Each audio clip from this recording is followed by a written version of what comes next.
You're born in feudal Japan, sometime around the 1600s. Congratulations, your entire life has already been decided by men you'll never meet. You're not a peasant. You're not a noble. You're somewhere in between a samurai's wife. Sounds romantic, right? Silk robes, tea ceremonies, maybe a garden full of koi fish? Yeah. No. Your husband's job is to die beautifully in battle, and your job is to be quietly miserable about it. You live in a wooden house that looks peaceful from the outside but feels like a museum of silence inside. The neighbors whisper when your husband leaves for war because if he dies, you're expected to stay honorable. Translation: no remarriage, no flirting, no joy. Your name, your future, your emotions, they all belong to someone else. And if you think loyalty sounds noble, wait until you find out what happens when you fail at it. Welcome to your nightmare in silk. You're 12 when you first realize what being a samurai's wife actually means. The town is hosting a matsuri, drums, lanterns, sake flowing like water. You're watching fireworks when a group of older women start whispering. One points at you. That's the Taiti Day girl, she says. The one promised to a warrior. You don't understand why she says it like a curse. Later that night, your father calls you to the family room. His face is pale, he's been drinking. He sets down his cup and says, "The Taiti Day line has always served the sword. Even the women." You laugh nervously, "But I'm not a warrior." He doesn't smile. "You will serve through duty, through silence, through death if you must." You ask what that means. He tells you about Junshi ritual suicide to follow your husband into death. He says it like a bedtime story. You can't breathe. You stare at your hands, soft and shaking, realizing they're not yours anymore. Your mother watches from the doorway, eyes glassy, lips trembling like someone watching her daughter's future funeral. In that moment, you realize your life won't belong to you, it'll belong to an idea sharpened by men and sanctified by blood. By age 12, you're learning the arts of grace, which means kneeling for hours without twitching, pouring tea with precision, and smiling when you want to scream. You practice calligraphy, flower arranging, and bowing to men who outrank you, which is basically everyone. But beneath all the etiquette lies the real curriculum: obedience. Your instructor, an older woman who's buried two husbands, teaches you the way of the Onobugeisha, the female warrior.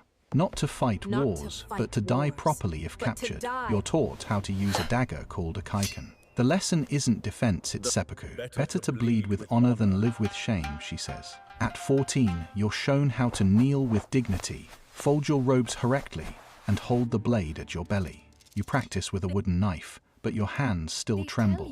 They tell you it's about loyalty. You start wondering if it's just about control.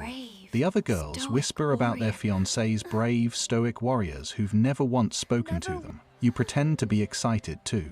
You imagine what love feels like, but your training leaves no room for it. When your first period comes, your mother quietly takes you aside. She says, "From now on, you are ready to be a wife." You don't feel ready. You feel trapped. At 16, your husband arrives older, scarred, disciplined. He bows politely, says nothing, and leaves the room. That's the closest thing to affection you'll ever get. Your wedding day is solemn. No laughter, no joy, just ritual. You kneel before a shrine, silently praying not for happiness, but for strength not to break. Every night you remind yourself, you are lucky, you are noble. But every morning, you wake up feeling like a ghost still haunting her own body.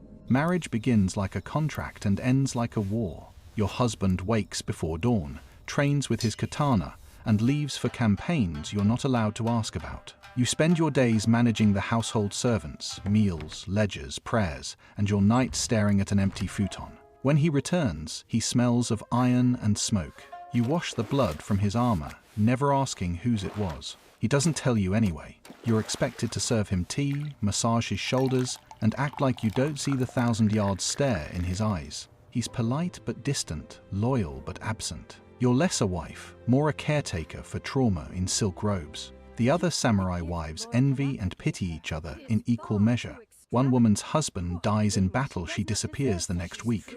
Rumor says she took her own life to join him. The clan praises her for loyalty. You call it cruelty. Sometimes you dream of escape, maybe running to Kyoto, working as a merchant's wife, living freely. Then you wake up and remember, a samurai's wife can't be seen in public without permission. Your property, your family's honor is a leash wrapped around your neck. The shogunate enforces it. Society enshrines it. The priests justify it. Even childbirth isn't yours. If you give birth to a son, you're celebrated for producing another sword-bearer. If it's a girl, you're consoled like you've made a polite mistake. By 30, you've learned to hide grief behind etiquette. You kneel perfectly, smile perfectly, mourn perfectly. You become invisible, and that invisibility becomes your armor. Then one winter, your husband returns injured. Infection sets in. The family doctor bows deeply and says nothing, which means there's nothing to be done. He asks you to stay strong. You hold his hand until it's cold. The next morning, your mother-in-law tells you what's expected. You must follow him, she says softly. You think she means emotionally. She doesn't. A small dagger is placed before you. The family watches silently. You remember your training. You bow, thank them for the honor, and in that instant decide not to die. You fake your death instead. You vanish into the mountains, living as a widow without a name. The world believes you honorable, only you know the truth. Every breath after that feels like stolen air. Years pass. You live quietly, spinning thread in a mountain village. No one knows your past, but it follows you like a ghost. You dream of blood not from battle, but from the women who came before you. The ones who smiled through obedience, who died with dignity because that's what they were taught. You start to understand the real curse of being a samurai's wife. It's not death, it's surviving it. Every whisper of a sword unsheathing makes you flinch. Every shrine bell feels like a funeral. You can't escape the idea that your worth was measured by your ability to suffer silently. Sometimes a young girl visits your hut. She brings rice, asks questions. You see the same naive spark in her eyes that you once had. You tell her stories not of loyalty, but of freedom. And one night, as snow falls outside, you give her your old dagger. Not for death, you say. She nods. For the first time in years, you feel something close to peace. You were born to serve honor. You learned that honor is often just fear wearing a beautiful mask. You lost everything that made you human: your name, your will, your dreams, all for a legacy that never asked what you wanted. Being a samurai's wife wasn't noble. It was a lifetime of polite suffering dressed as duty. And yet, through silence, obedience, and heartbreak, you kept something the world couldn't take: awareness. That quiet rebellion, the decision to live, makes you the most dangerous kind of survivor. Thanks for watching, and kindly subscribe for more videos.